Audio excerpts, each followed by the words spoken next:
Emmenez vos enfants à la banque.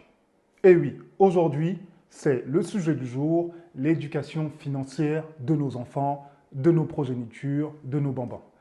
Alors, qu'est-ce que j'entends par emmener vos enfants à la banque?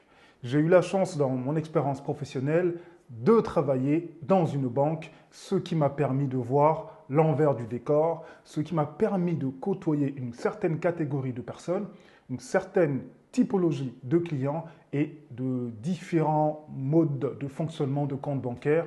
Et avec cette vision globale, j'ai pu en tirer quelques informations que je vais essayer aujourd'hui de transmettre aux personnes qui suivent cette vidéo, aux personnes qui ont envie de transmettre aussi une éducation financière à leurs enfants. Emmenez vos enfants à la banque. Pourquoi c'est important? Lorsque vous avez une opération bancaire à réaliser, lorsque vous avez un rendez-vous avec votre conseiller bancaire ou même lorsque vous avez une toute petite opération à faire directement au guichet à l'accueil de votre agence, de temps en temps, allez-y avec votre enfant. Pourquoi? C'est important pour vous et pour lui de l'inclure dans le système financier, de l'inclure dans le système de la gestion de l'argent de la famille pour qu'il puisse grandir sous votre coupole, voilà, qu'il puisse grandir financièrement et qu'il devienne autonome à l'âge adulte. N'attendez pas qu'il soit complètement adulte pour que par lui-même, il puisse découvrir cette facette de sa vie qui va occuper une partie importante de sa vie, c'est-à-dire comment gagner de l'argent, qu'est-ce que c'est l'argent et comment ça se gère. Ne le laissez pas découvrir cette partie de sa vie tout seul. Aidez-le le plus tôt possible à comprendre comment ça fonctionne.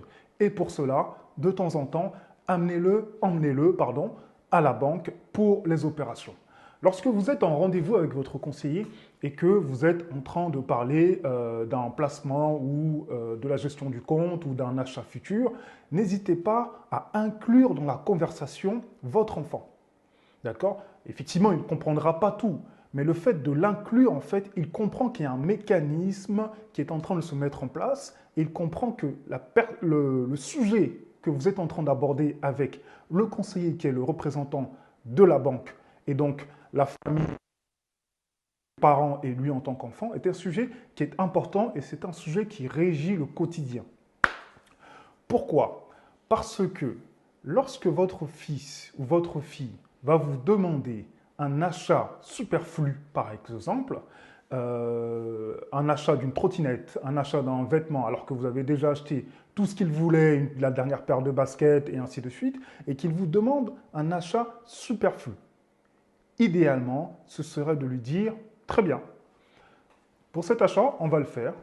Nous allons aller à la banque le samedi en matinée et nous allons aller regarder dans ton compte ce que tu possèdes, ce que tu peux en tirer pour que tu puisses faire ton achat. » Et donc, vous allez avec lui dans la banque et vous le mettez en avant, toujours en restant à côté de lui et qu'il puisse communiquer avec le personnel de la banque à l'accueil, qui communique avec cette personne en lui expliquant qu'il souhaiterait retirer de l'argent dans son compte bancaire pour X choses.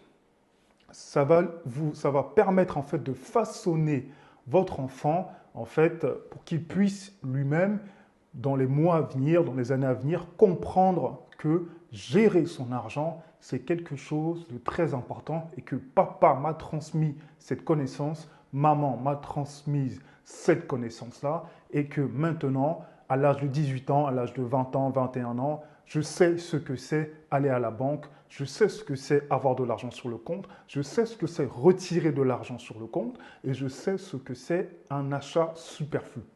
C'est important. Si déjà vous n'avez pas ouvert de compte à votre enfant pour lui mettre de l'épargne 1000 euros ou 10 000 euros ou 200 ou 500 euros, peu importe, faites-le. N'attendez pas qu'il ait 18 ans. Faites-le soit à la naissance, à 5 ans, à 8 ans. Mais dès qu'il commence à avoir 10 ans, 12 ans, 14, 15, commencez déjà à l'immerger, d'accord, à l'insérer dans ce système-là pour qu'il puisse être autonome le plus rapidement possible. J'ai eu dans mon expérience professionnelle des clients qui m'ont contacté en me disant, Monsieur Nguessan, voilà, je vous emmène mon fils car il a besoin de faire une opération. Est-ce que vous pouvez le guider? Alors, pourquoi vous ne venez pas avec votre fils, monsieur? Non, non, non, je préfère qu'il soit autonome. Je lui ai appris certaines choses et j'aimerais voir comment est-ce qu'il gère.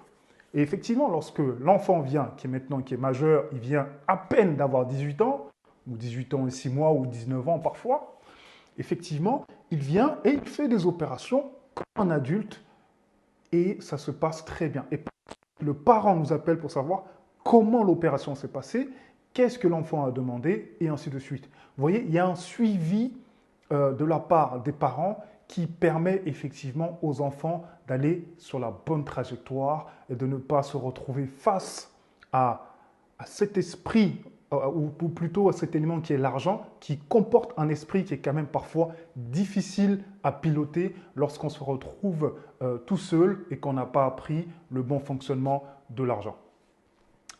Voilà, c'était tout. C'était ma petite contribution à toute personne aujourd'hui qui a des enfants et qui aimerait lui transmettre effectivement une éducation financière. Il y a certaines bases que je souhaitais vous transmettre aujourd'hui.